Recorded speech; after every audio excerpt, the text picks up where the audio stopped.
start with the acknowledgement. We'd like to acknowledge that the land on which we gather is the traditional territory of the Ktunaxa, the Syilx, and the Stoney people, and is home to the Métis and many diverse Aboriginal persons. We honor their connection to the land and rivers and respect the importance of the environment to our strength as a community. As we move on to the consent agenda, was there anything anyone wanted to discuss? Should we pull out? I get a motion to accept it. Second.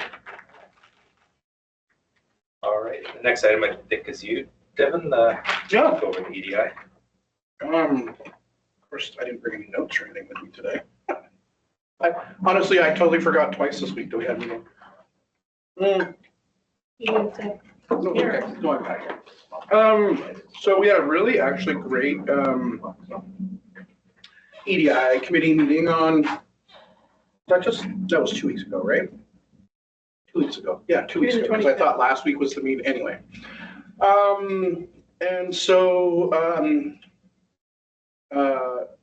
Inspector Dukes and Deputy Chief Laidman joined us for that meeting. And so there had been quite a bit of email correspondence kind of about the direction. We had a bit of a strategy kind of meeting earlier this year. And there'd been some email correspondence back and forth about kind of the direction we wanted to go in, coming out of that strategy meeting. And so we started up talking about that. And then I'll be honest, I kind of put my hand up and interrupted and said that because I knew that, and I didn't realize that Jason here had been on the DAC committee. I didn't realize the difference between the DAC and the EDI committee. So I asked actually that Deputy Chief Laidman speak to the experience, because Victoria actually has quite the robust DAC committee, and I wanted to hear about that. So the two of them actually really talked about what they were doing there. Some really cool stuff. They have an internal EDI committee there that's driven by officers in the department, so they're doing their own work, and then they have a separate, much like our EDI DAC committee, diversity advisory committee, which is a group of community members working with nonprofits and different sectors of the community, who then advise advise the committee. We had a presentation from Sandy Prentice, about the intercultural competency training that she did with the department. She kind of went over that with us. I mean, she did a presentation before she was going to do that, and then she kind of came and talked about her experience and really went over that with us. And then finally, we talked about how we engage the officers around their EDI competencies, and we talked about a survey, and it was really great. We got some really great feedback around how to create something like that, but also understanding that if we're going to create a survey that's asking officers questions around their EDI competencies, that also it needs to be done in a way that first off, it needs to have some measurable metrics, but also that anything that we create, that we ask from the officers, it's not accusatory. It's not why don't you know this stuff. It's very much trying to gauge where people are at, because when the officers come in here, it is this is where they have a place where they are safe, I guess is probably the best word. And so those are kind of things that we went over. Barb finished working on the cultural guidebook, so we're gonna flush out the questions for the survey. Dr. Musagi has got some folks who are going to look at it, and then we're going to work on it together. And then at some point, once we're there, we'll present it to, we'll give it to Barb, and Barb will figure out how best to get buy-in. Actually want people to do it. If we're going to create a survey, then we want to actually have people do it, and we want it to do it in a way that that is anonymous, but how do you get people, how do you know who's done an anonymous survey? So that'll be something we'll have to figure out. And the cultural guidebook, Barb Vincent has been working on for, I don't know, probably 18 months now, where it is a tool meant for officers. So they have some touch points around the LGBTQIA+ community, the Hindu community, the Muslim community, some cultural touch points that they can, refer to when they're maybe walking into a situation where they're dealing with somebody from a marginalized community. And it looks like we're also going to have a table at Market Fest in August with, I can't remember the details of that. I don't know why I don't remember the details of that. But that there will be a table at Market Fest in August, and that'll be likely staffed by volunteers from the committee, as well as hopefully we maybe have some rotating officers or the CSO, or I'm not entirely sure how that's going to look. I think that's really jumbly, but that was kind of all over the place. But yeah, it was actually it was a great meeting. It was actually really great, really informative. It was nice to have perspective from outside of the community. It was nice to have Inspector Jukes join us on the committee, because that was, I know, a concern for a couple of us, is that we didn't have, but since Deputy Chief Sadie left, we didn't actually have an officer on the committee anymore. So that was really nice, and it was actually it was a great meeting, really great conversation. Interesting to hear feedback from somebody who has been at it for a long time, and he started the EDI committee in Victoria, the internal one, and so it was actually really great. So that's really all I've got. Any questions?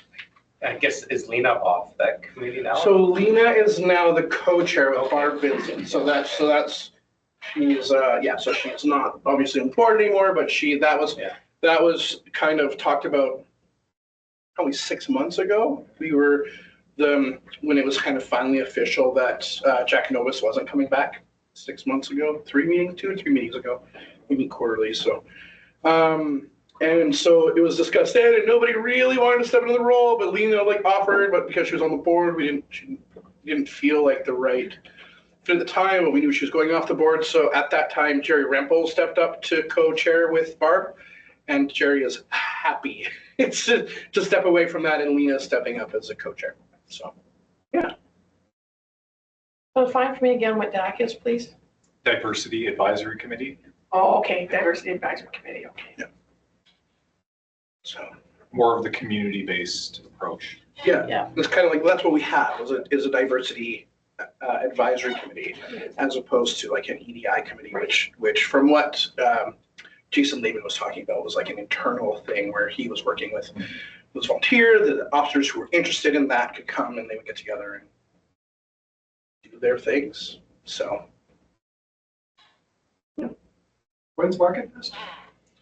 There's 2 of them. It's the last Friday of July and the last Friday of August or something. You guys will be attending those, right? What's that? Which some of us will be volunteering in. Well, they said that they've asked for table for, do you know which one you've asked for? It's the August one. It's the August, I think it's Okay. on August 22nd Yeah, or it's late. something. It'll It's be late. late. Yeah, so I just saw something about it. And I'm just trying to figure out why would you have picked the night market versus, say, a Saturday cotton one?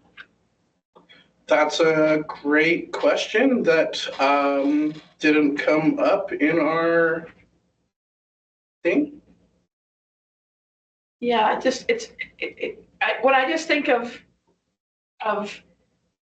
the night market is more like a party, Mhm. and Yeah. the regular market is less so of a party. I That's find true. it so busy there. I don't stop to talk Yeah. really to anybody that's at a market table when I'm at Market Fest. I mean, Yeah. a little bit, but Mhm. it's just not, whereas there's more groups nonprofits. So at the Cottonwood we'll have Yeah. Wild Safe, or BC SPCA has been there, Yeah, or The city's been there. The cities civic is there, there all the time. we do the Yeah. fire smart there, we do the, Yeah. I see where a conversation could be had where a person might stop and say, what is this? And Yeah. I'm sorry, but when I'm talking about EDI, it isn't hey, good to see you, yeah, thanks, yeah, Yeah, EDI. Yeah. Give me the shirt, where's my sticker? Yeah, totally. I think more likely it's going to be, it's more to have we were talking a lot about visibility in the community, like for the department. So I think that it's going to be like more focus on having officers there and like a member or two of the EDI committee throughout the night. I have not stepped up to volunteer on that committee, so I'm up for that tabling. If you get a chance to talk about it again, you might just ask that question, because it's just a bit concerning to me that it's not necessarily the best approach. And I just sort of find, I don't know, Chief, you can comment, but I think there's a lot of police that are already sort of involved, that when we've got 4 blocks of Baker Street shut down, that there is police presence that we're not really even aware of because of the mitigating circumstances of people are sitting, drinking beer and having fun and then walking the streets and doing whatever. I just don't see that there would be much free time. I mean, and I do appreciate that I saw not only 2 officers today at the market on Wednesday, but I also saw the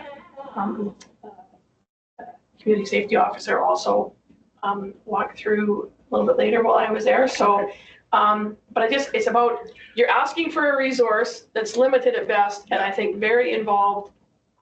That is in a very great point. Esoteric way. I don't go looking around for the police because hopefully I'm not in any trouble. Yeah, totally. No, that's a really great point, and I will happily send an email out to because we can probably accommodate. I mean, Ally will do her utmost to accommodate anybody that, like any of. Well, it sounds like a table's been secured already for the night market. Oh, you mean for the Saturday markets? Yeah. Wednesday markets. Or Wednesday market. Yeah, no, that's a really good point, and I will address it with the committee. Thank you. No problem.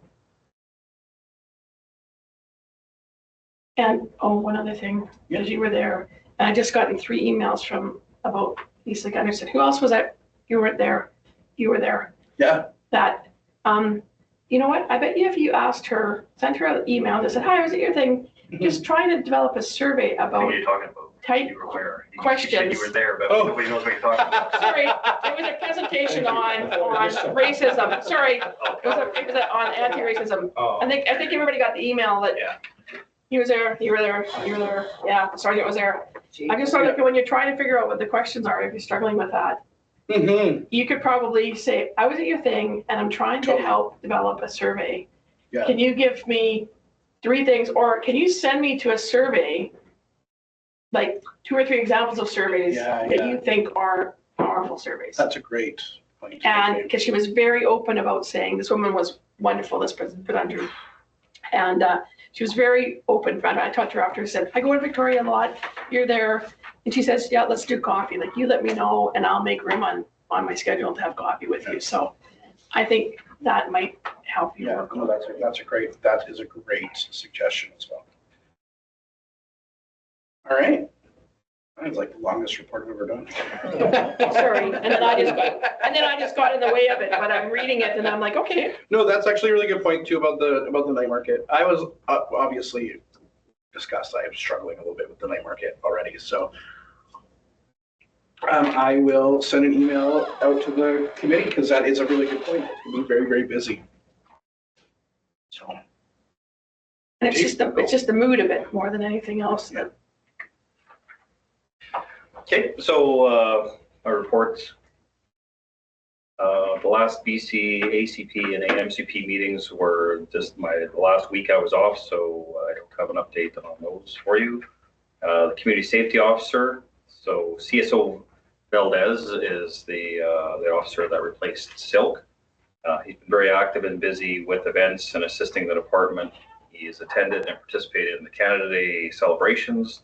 As well, he was an officer presence doing general patrols down at the park during the festivities and the fireworks, and assisted with the traffic control that night. So he's been getting some good experience dealing with a couple of congested traffic or scene management type events. That's he's been a good help to have with the officers that are on some of the other duties. He's also assisted with the recent public area sudden death situation that we had down in the water by the ball. Again, he was good to have there and help with some of the crowd control and things like that. Canvassing the neighborhood for witnesses and CCTV footage. He's been taking civilian fingerprints and starting to manage some of our property and property files for us. And he continues to take online courses as well as taking advantage of other opportunities to learn When he's in the office working on some paperwork stuff, he tries to work in or near the dispatch center so he can hear calls and get used to the radio and some of the language and things like that. So he's taking advantage where he can. We've also hired our second CSO. I'm sorry, I still have a little trouble with the last name exactly how I'm pronouncing it right, but Emily Tabariu. I think he had the first time. Okay. I've asked her keep correcting me, so. But she was hired and sworn in on July the 2nd. She has started, but right now she's just in training, doing some training with Andrew in regards to the computer systems and things like that, and taking some of the online courses and just waiting for uniform and some things like that. So before long, we'll have 2 CSOs to work together throughout the summer. There'll actually be some overlap with Sil coming back on her Block 2 training in August. Okay. So, she'll be able to help get set up for some of the busy stuff in August and September, and before CSO Valdez potentially goes to JIBC to start his training in September. So we'll have sort of some overlap and backfill on the CSO, so we won't have a gap this time. Yes. JIBC graduation, I know we're working on Yashar Marufi was our latest graduate. We just put this on Facebook this morning, so Yeah, I have a chance saw that. haven't get a look, but so he graduated July 4th. I went down for that, and just a great accomplishment on his part. He was voted by his peers, so he was 1 out of 64 in that class, and the only Nelson Police Department member. So it's dominated by Vancouver Police first, and then Victoria and Surrey sort of second. So for his classmates to vote him as class valedictorian, I think it's pretty significant and quite an accomplishment. And then I was aware of that, but then as a surprise too, the JIBC Police Academy staff also nominated him for the award of distinction she got. So I think this is likely a first for NPD, in particular for 2 awards. That's almost unheard of the graduates I've been at, that anyone gets 2 awards. So that's pretty impressive. He is on his way. He's on his way? He's on his way. Okay. Bringing us Yeah, hardware? apparently, yeah. Okay. Just before he gets here, we also hired a new sergeant. He came to us from Central Saanich. Extremely well reported on, got an instructor, enthusiastic about being out and doing operations, out mentoring. I kind of mentioned this at council last night, that we've got some really good experienced members now who like being involved, like being out on the road and mentoring the junior officers, that we were struggling a bit just to kind of keep their progress moving forward, because the bit of experience we had was spread pretty thin. So excellent to have him here. He started on June the 23rd. As well, we hired 2 new dispatchers who were sworn in on the 2nd. Pretty Sapkota and Michael Krog. What's the new sergeant's name? EJ Shea. Okay. And McDonald. So I met Sergeant McDonald at that. Yeah, earlier on, we were at something. Was that the thing? Yeah. The thing that we were talking The about? The conference. thing that these guys. Yeah. There, but you weren't there. Well, you really. Yeah. If you only had a list of all the places I go to in a week. I know. Well, from morning to afternoon, I forget where I've been in the day Yeah. already, so. Just rousing you.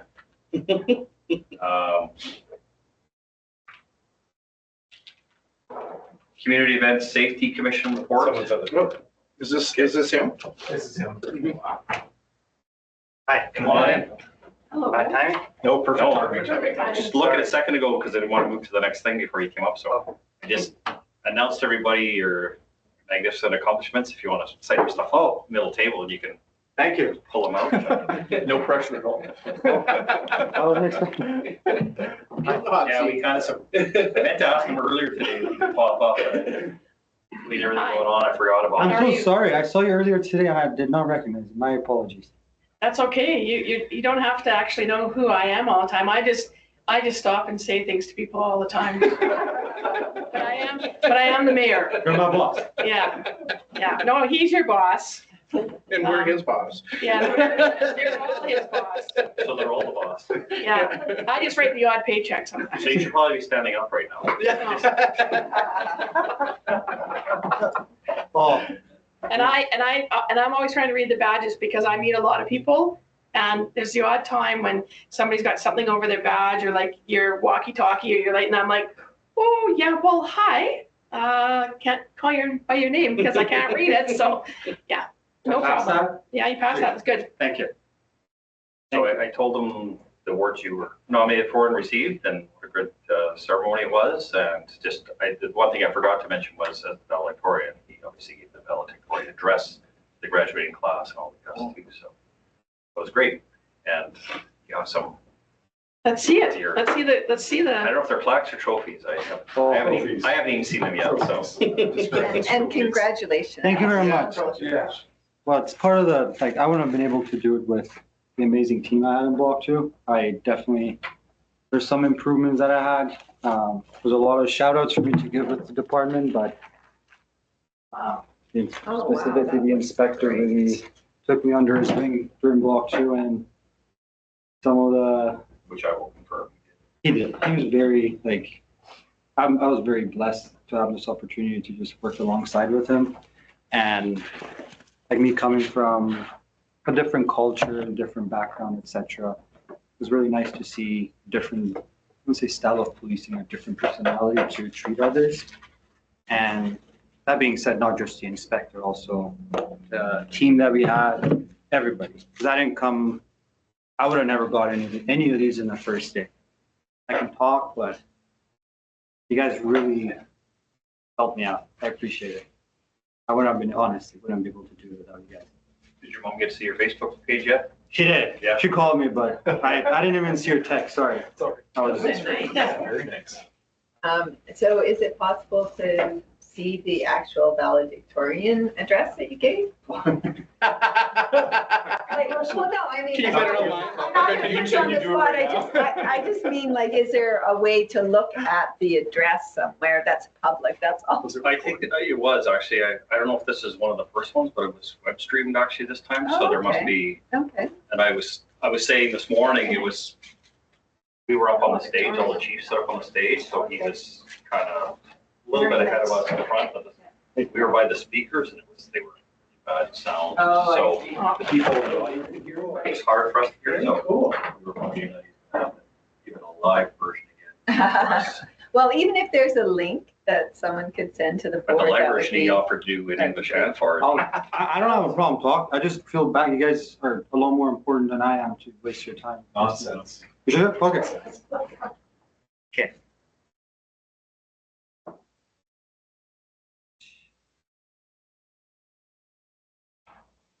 Here goes. Sorry, it's just. Good afternoon, everyone. My name is Constable Rufi, and I've had the honor of being the valedictorian of Class 175. Unfortunately, for all of you, that means you're stuck here listening to me talk for a bit. I talk a lot. First of all, I want to extend a huge thank you to the families and friends who supported us. Without all of you, we wouldn't be here today.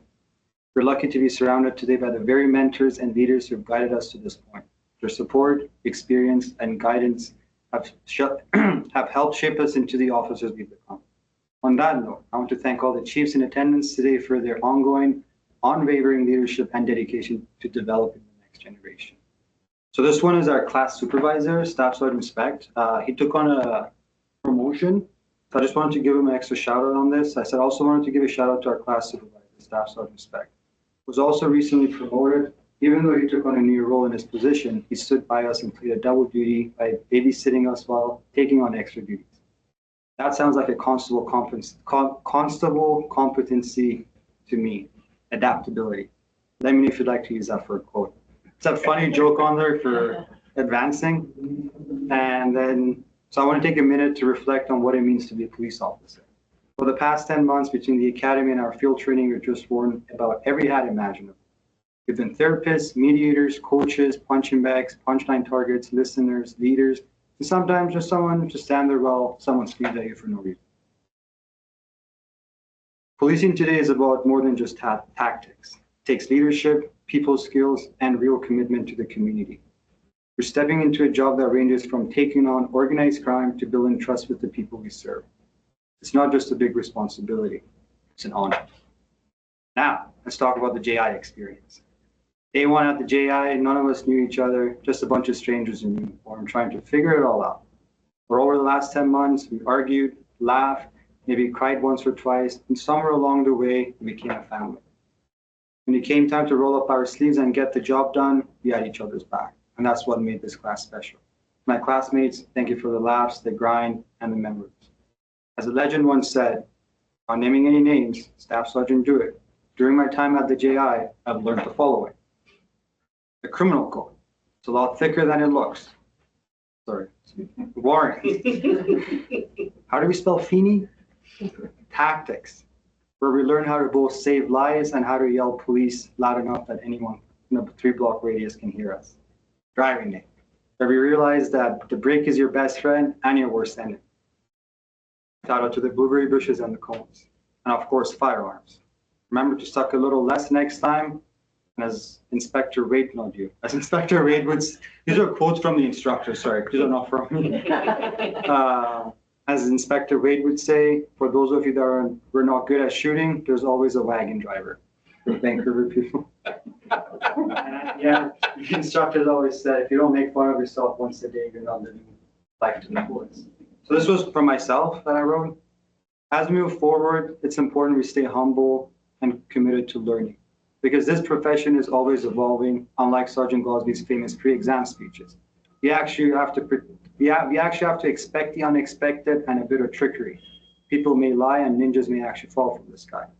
So final words of closing. When you come from nothing, you appreciate everything different. You hustle different, you love different, and you lead different.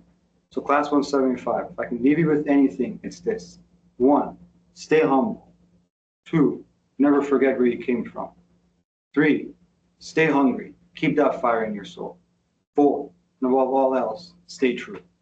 Be real with yourself and with the world, because the world doesn't need more copies, it needs originals. And trust me, ain't nobody else who can do what you do like you. Sorry, ain't nobody else who can do what you do like you do. Thank you. We did it. I want to see it up. That was fantastic. Excellent. It was much better when I could hear the whole speech. Great. It was a blessing. No, thank you. Even for this opportunity for me to say to you guys. I'm a better talker just to speak on my mind. I don't like to read off a piece of paper. That's why I apologize if I don't look at you guys while speaking. I like to make eye contact when I do. No, it was totally inspirational. Thank you for sharing that. Oh, we're lucky to have you have joined the team here. Thank you. I'm blessed. Thank you. Thank you for the impromptu speech, yeah. Oh, Appreciate thank it. you. Yeah. You did a good job being put on the spot. Thank you. No time to prepare. Thank you. Thank you. Thank you. Awesome, thank you. Thank you very much for you guys' time. Don't leave us behind. Oh. I mean, I wouldn't mind this one. I put it on my desk. I haven't gotten an award of distinction ever. They're actually really beautiful. Yeah. They're really Really beautiful. nice. Thank you very much. I really appreciate it. I'll help you at the door because you're. I'll remember the locker room because gotta keep it safe.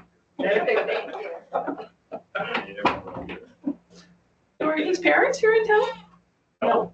I met his mom at the GI. Oh, okay. She's in Lower Mainland. Okay. Dad's in Ontario. Wow, he's impressive. That's Like- a rare human being. We were very lucky, Yeah. very lucky. Yeah. And hard worker too, on top of it. Oh, wow. Very hard worker. That's great. Excellent. Thank you for. So I wasn't blowing smoke last night when I said we've hired some really great people the last 6 months. Well, and I'd already given, like, earlier in the evening, at some point, I had said that, you know, things are starting to shape up with the police. So. The hirings and the, you know, getting a few sergeants, because it's always been about the fact that there aren't any police officers. Like, you know, you hear like 12 police officers and we need 14 to actually run the place 24/7. Like after a while that rhetoric starts to play on you, and then like you never seem to hear the part where that's last week's news. Could we move on to the new story? So I think having the 2 new sergeants and all these young people, and you know, it's going to be It's gonna be good. And the market's gonna be back on Baker Street, which is gonna be bad, but Is it going back to Baker Street? I watched. I saw that today. Thank you, Janet. Yeah, Janet, Have the choice. you should watch the council meeting. It was quite the We got to watch conversation, it actually. It was live. like, they got to watch it live. you were They there? had to sit there, yeah, because they're having Okay. right in camera meeting, and so they didn't get the party till 10. Oh, that's rough. It was quite the robust conversation. Okay, we want to get out of here Yeah, we gotta get at a out. decent time today, so. Okay, Just a quick question, Chief. What are our numbers at? 21.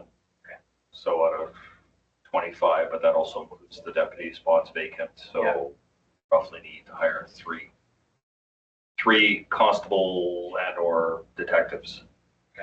And with that, 2 of them are still recruits, so Silk and then counting Mateo going in September as well. So that up in the 21? Yeah. So 2, okay. Okay. Thanks. Just Who's taking minutes? Did that get decided? The no, camera. he's recording in the camera, so. We dealt Now with that's in that. the minutes. Okay. Should have been here. Community Event Safety Commission report. So this was actually a last minute, I got a notice, like about 30 minutes notice that they were trying to pull everybody together this afternoon for a meeting with all the chiefs and police departments Oh, to give us a brief on the Community Events Safety Commission report. And considering with half an hour notice, I was impressed with how many chiefs and Oh. departments had people on the call. So that was at 1. The official release was going out at 1:30, so it's been released now. So I attended that meeting just to review the results of the above noted report. This will likely have an effect on planning for public events, festivals, and markets going forward. The report was just released today with a number of recommendations, and then it's released to the province, who will then review it. And then we're just waiting the response from the province once a report and the recommendations are reviewed. And I've got a couple other things to do with this, but they're unfortunately at the stage or not unfortunately, but probably we'll have to wait. I'll just comment on them in cameras to potentially some effects that it could have on us, but they're speculative at this point, so I don't want to talk about it in the open meeting. And then finally, VSU, Restorative Justice, we have that hiring process ongoing for that new combined coordinator role. Mhm. And that's well underway.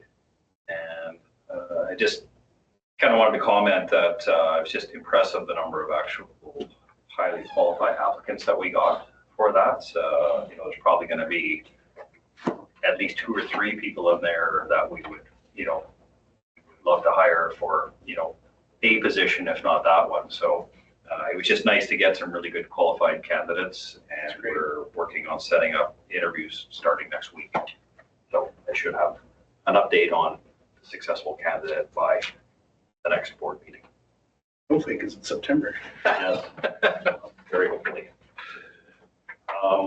If there's no questions on that, I'll just move on to the budget thing. I think I'm next on the agenda for that anyways. Yeah. I'll just Do we need to move? We need to, Oh, yes. So can I get a motion to receive and accept the chief constable?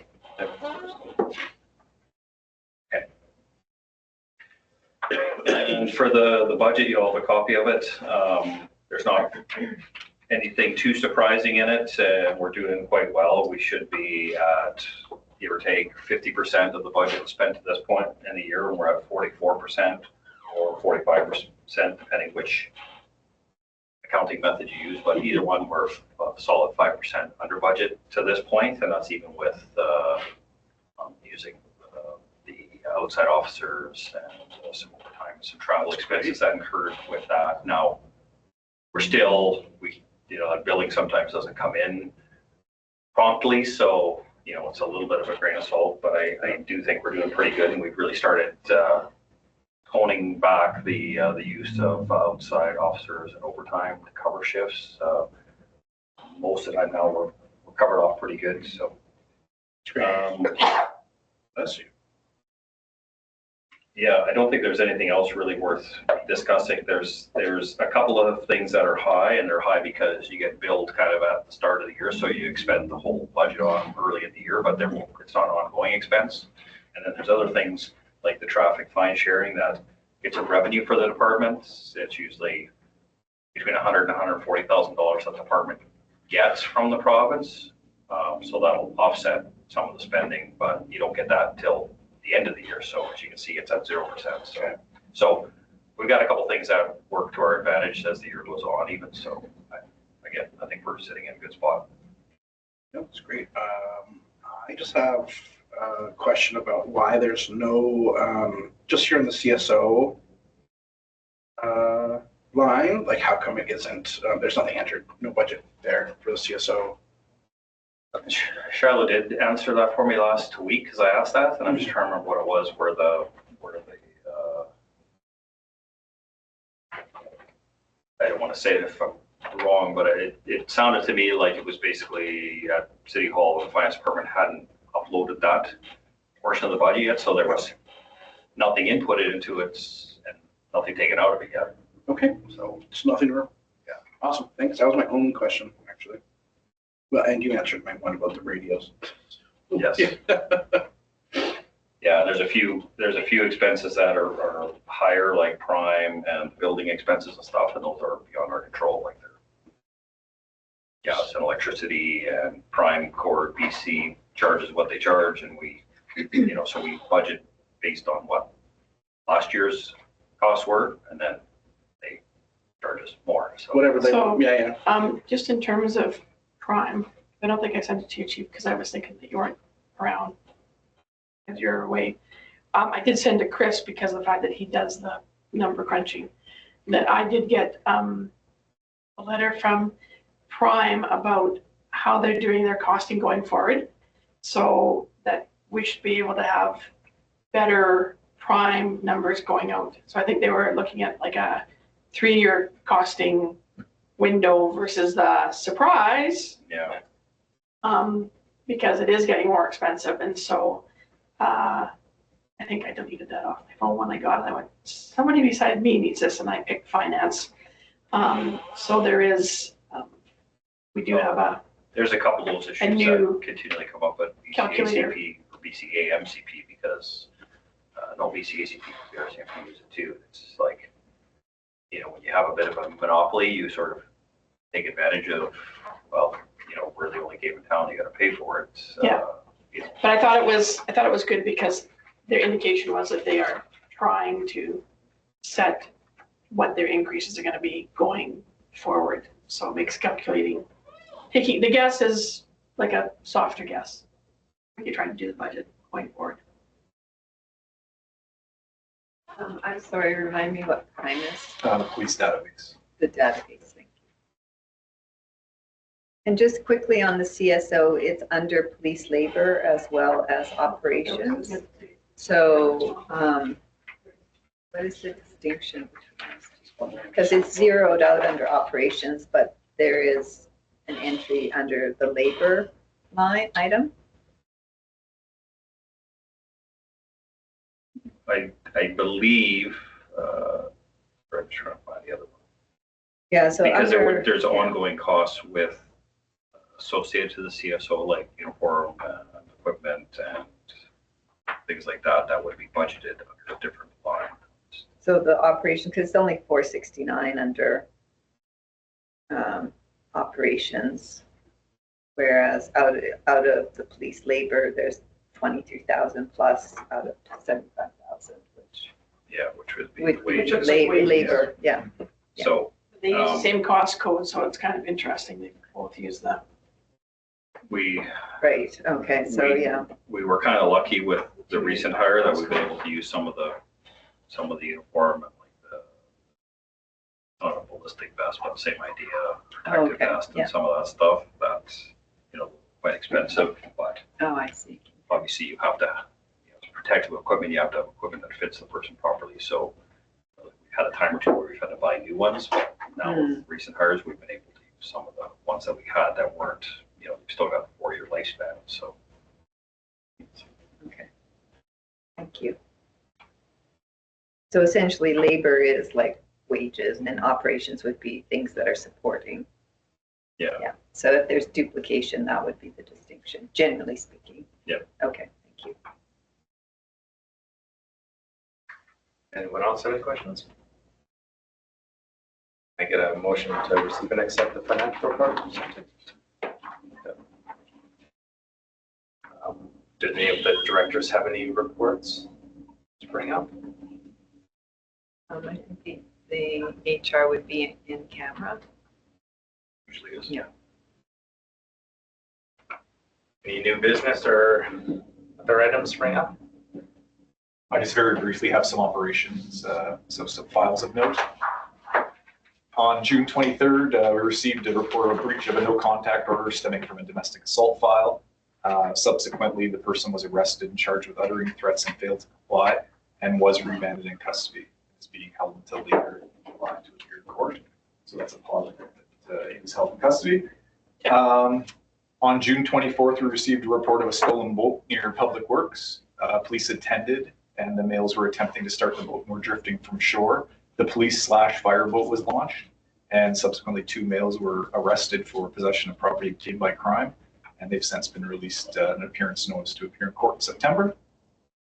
We've also received several calls throughout the last month of teens on electric dirt bikes. In one case, the complainant was able to capture a photograph of the youth and police recognized the male as a local youth. They attended the residence and spoke to the youth and his parents, and they issued violation tickets for no insurance for $598 and no driver's license for $276. Good job. Yep. And we now are about a month and a half into Health IM. This is the graph that I've given you. Okay, It's that's a good. printouts Okay. of the Health IM. So this is the report we get monthly to demonstrate how Health IM is working. And so the premise behind Health IM is that it's supposed to be assisting members in making decisions, but also capturing data after the fact. So at the time, members can enter the information that they're seeing. So it asks questions about what the person is presenting. And based on the answers that the members put in, it gives them a number out of 10 on whether they feel the person should be apprehended or not. So it's an assistance tool as well as a data capturing tool.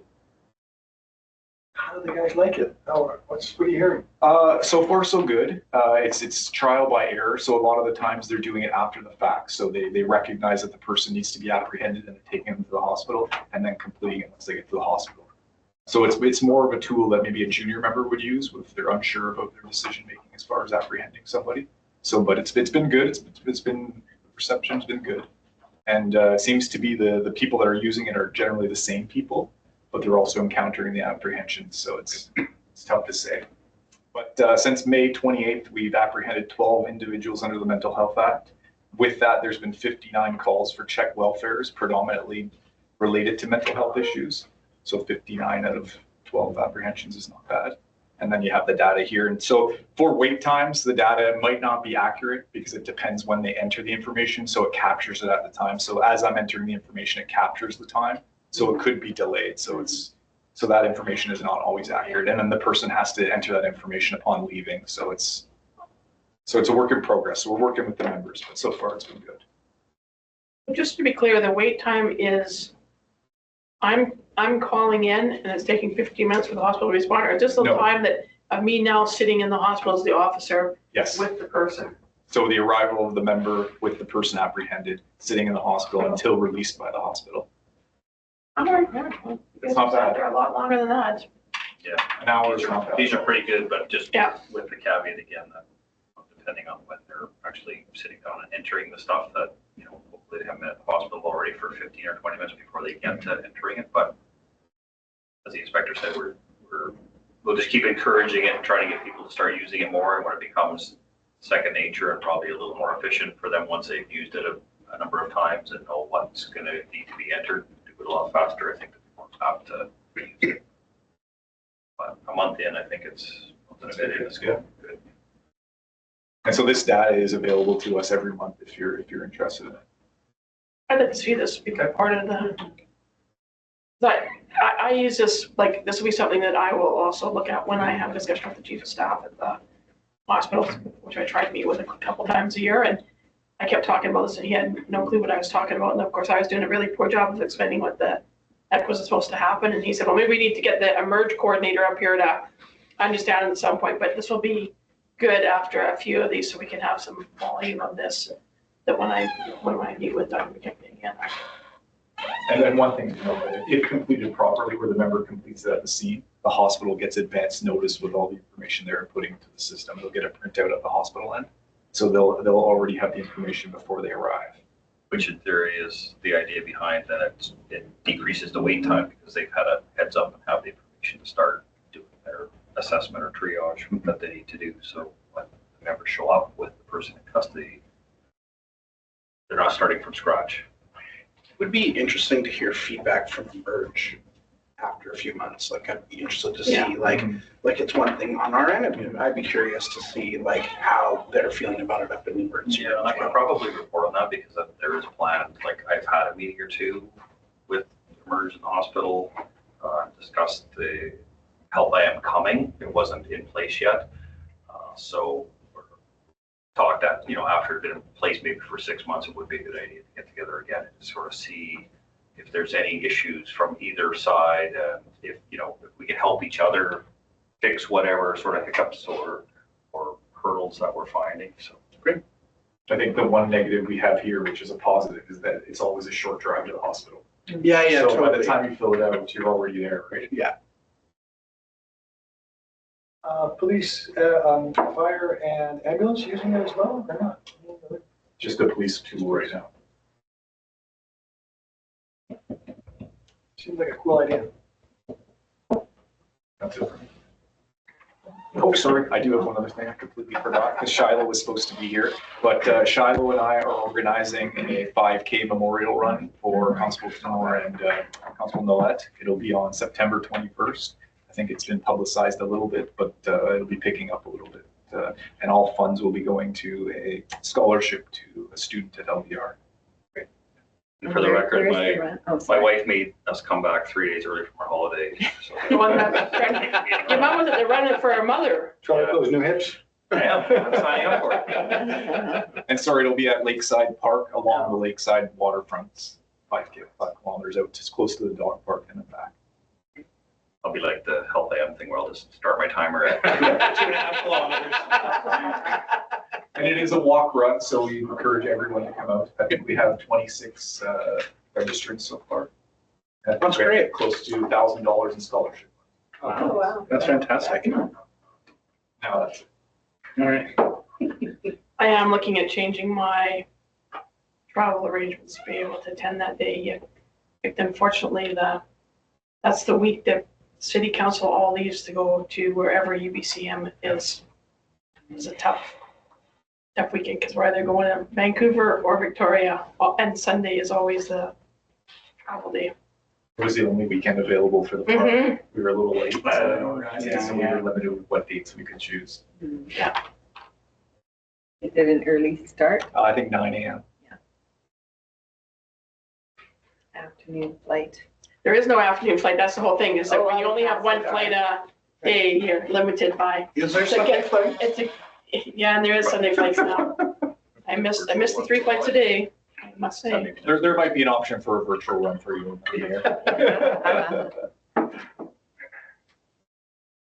right, can I get a motion recommending that meeting be adjourned and next meeting held September 10th, 4:30 p.m. Yep.